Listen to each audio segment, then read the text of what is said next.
এখানে অনেক মুক্তিযোদ্ধারা এসেছেন, মহান মুক্তিযোদ্ধারা এসেছেন। আমরা তাদের প্রতি কৃতজ্ঞতা জানাই। তারা দেশের বিভিন্ন জায়গা থেকে এখানে এসে উপস্থিত হয়েছেন আমাদের আমন্ত্রণে। এই জন্য আমরা তাদের প্রতি কৃতজ্ঞতা জানাচ্ছি। আমাদের দেশ মাতৃকাকে স্বাধীন করতে গিয়ে অনেকে শহীদ হয়েছেন। আমি শহীদদের আত্মার মাগফিরাত কামনা করছি এবং তাদের পরিবারবর্গের প্রতি সমবেদনা জানাচ্ছি। মহান রব্বুল আলামিন শহীদদের জান্নাতুল ফেরদৌস নসিব করুন, আমিন।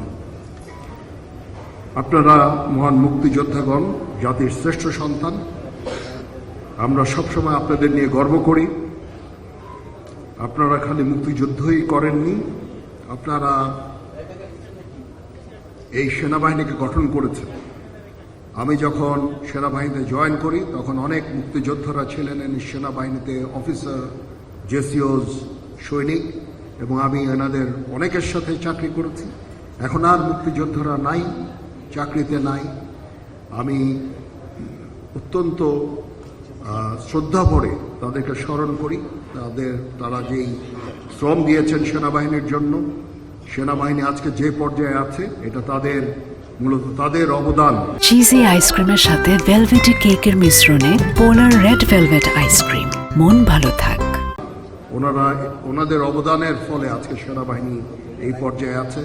আপনারা জানেন যে গত 18 মাস ধরে আমরা একটা বিশেষ সময় পার করেছি এবং সেনাবাহিনী দেশের শান্তি শৃঙ্খলা রক্ষার কাজে নিয়োজিত ছিল এবং সেনাবাহিনী অত্যন্ত সুশৃঙ্খল ছিল এবং সুন্দরভাবে কাজ করেছে। এটা একমাত্র সম্ভব হয়েছে আপনারা যে সেনাবাহিনীর যে ফাউন্ডেশন যেটা রচিত করেছেন, সেই ফাউন্ডেশনের ফলে আজকে এই সেনাবাহিনী এইভাবে দৃঢ়তার সাথে তাদের কাজগুলো করে গেছে।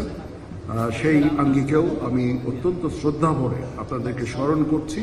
এবং আমি যখন সেনাবাহিনীতে জয়েন করি তখন আপনারা সেনাবাহিনীতে ছিলেন, বিভিন্ন পর্যায়ে ছিলেন এবং আমরা অনেক কিছু আপনাদের কাছ থেকে শিখেছি। আপনারা এসে আমাদের সাথে যোগদান করায় আজকে ইফতারিতে আমরা অত্যন্ত সম্মানিত বোধ করছি। আমরা আপনাদের সুখ সমৃদ্ধি কামনা করছি। আমাদের জন্য দোয়া করবেন, আমরা আপনাদের জন্য দোয়া করি। আপনাদের দেখানো পথ অনুসরণ করে আমরা যেন এগিয়ে যেতে পারি, সেই দোয়া আজকে আপনাদের কাছ থেকে আমরা চাচ্ছি এবং আমরা সবসময় আপনাদের পাশে থাকব। আজকে অনেক আমার অত্যন্ত শ্রদ্ধেয় সিনিয়র যারা মুক্তিযুদ্ধ করেছেন, যারা মুক্তিযুদ্ধে বিভিন্ন গ্যালেন্ট্রি অ্যাওয়ার্ড পেয়েছেন, তাদের সাথে আজকে সাক্ষাৎ আমার খুব ভালো লেগেছে। আমি অত্যন্ত সম্মানিত বোধ করেছি, আমরা অত্যন্ত সম্মানিত বোধ করছি যে তারা আমাদের এই আজকে আমন্ত্রণে এখানে এসেছেন। তাদেরকে অসংখ্য ধন্যবাদ এবং কৃতজ্ঞতা জ্ঞাপন করছি। আজকে আমরা এই ইফতারের জন্য মুক্তিযুদ্ধ বিষয়ক মাননীয় মন্ত্রীকে আমন্ত্রণ করেছিলাম। আজকে সংসদের প্রধান অধিবেশন ছিল, উনি স্পিকার নির্বাচিত হয়েছেন এবং আমি ওনাকে আবার ব্যক্তিগতভাবে বললাম যে স্যার, আমি তো সবাই আপনাকে এক্সপেক্ট করছে। উনি ক্ষমা চাইলেন যেহেতু উনি স্পিকার নির্বাচিত হয়েছেন, ওনার এই সেশনের পরেও অনেক কাজ আছে এই জন্য, এবং পরবর্তীতে উনি আমাকে কথা দিয়েছেন যখনই এ ধরনের কোনো অনুষ্ঠান হবে উনি অবশ্যই আমাদের আমন্ত্রণে উনি আসবেন। উনি আসতে পারেন না, এই জন্য দুঃখ প্রকাশ করেছেন। এটা আমি মনে করলাম যে আমার কর্তব্য আপনাদের জানিয়ে দেওয়া, এবং উনি সব সময় আমাদের পাশে থাকবেন।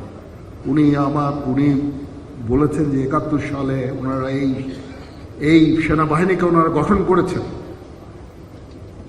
এবং সব সময় উনি আমাদের এই সশস্ত্র বাহিনীর সাথে থাকবেন এবং আমাদের যত ধরনের সাহায্য সহযোগিতা করা, যত ধরনের কাজ করা, সেটা উনি আমাদের জন্য করে যাবেন। তো ইনশাল্লাহ আমরা অত্যন্ত সুন্দর ভবিষ্যৎ কামনা করছি। এখন একটা গণতান্ত্রিক প্রক্রিয়া আমরা চলে গেছি। নতুন সরকার আজকে প্রথম সেশন ছিল, এখানে সব সরকার এবং বিরোধী দলরা ছিল। একটা প্রাণবন্ত সংসদ দেখতে পেলাম। ইনশাআল্লাহ দেশ এবং জাতি এগিয়ে যাবে এই রাজনৈতিক নেতৃবৃন্দের নেতৃত্বে, এই সরকারের নেতৃত্বে ইনশাআল্লাহ দেশ এবং জাতি এগিয়ে যাবে।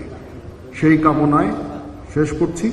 সবাই ভালো থাকেন। আবার সবাইকে অসংখ্য ধন্যবাদ আমাদের আমন্ত্রণে আসার জন্য। আল্লাহ হাফিজ।